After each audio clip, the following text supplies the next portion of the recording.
Yo, papakita ko lang yung circuit diagram namin. Um, ito po yung circuit diagram. Tapos, ito yung switch. Ayan, tinuturo ng arrow. Sa to voltmeter, pansukat lang namin para sa voltage na papasok dito. Kasi, ang required voltage namin dito sa buong circuit namin, 12 volts lang. Eh, ang gagamitin naming power supply ay 24. Kaya, pabababain natin yan. Ganun kalupit yan. Okay. Subukan natin yung on ngayon. Yan. Nakita nyo yung mga connections.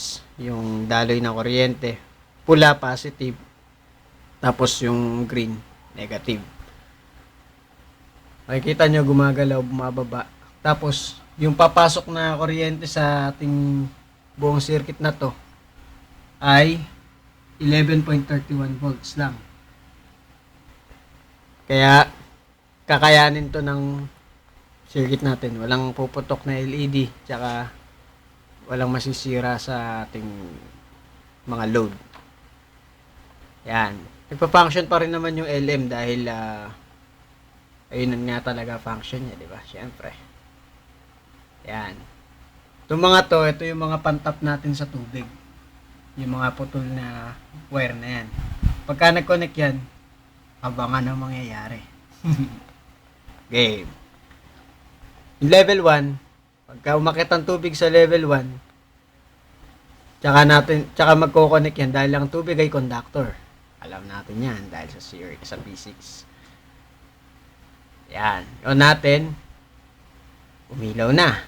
Chiring! Yan, umilaw. Level 2, akit ang tubig. Makikita natin ang resulta. Nagbi-blink. Yun nga lang, medyo mabagal dahil mataas ang natin, ang resistance.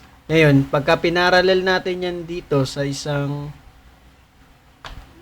ilaw at isang tawag dito, resistor, magpaparallel, bababa ang resistance, bibilis ang blink ng ilaw.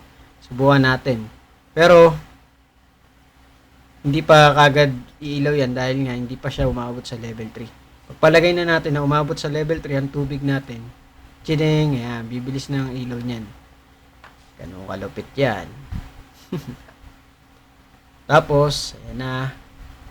Yung buzzer natin, nakikita nyo, hindi pa siya tumutunog. Siyempre, wala naman talagang tunog yan. Tapos, ito yung ilaw natin sa buzzer. Tapos, may motor tayo. Pampaganda lang. Yan. Subukan natin, kunyari, nagtap na sa critical level yung tubig. Yan. Nagbabas na siya, tumutunog. Tapos, ilaw na yung mga LED natin. Yung motor, gagana na yan. Dahil nga sa critical level yan. Lahat sila nagpa-function na. Yun lang naman ang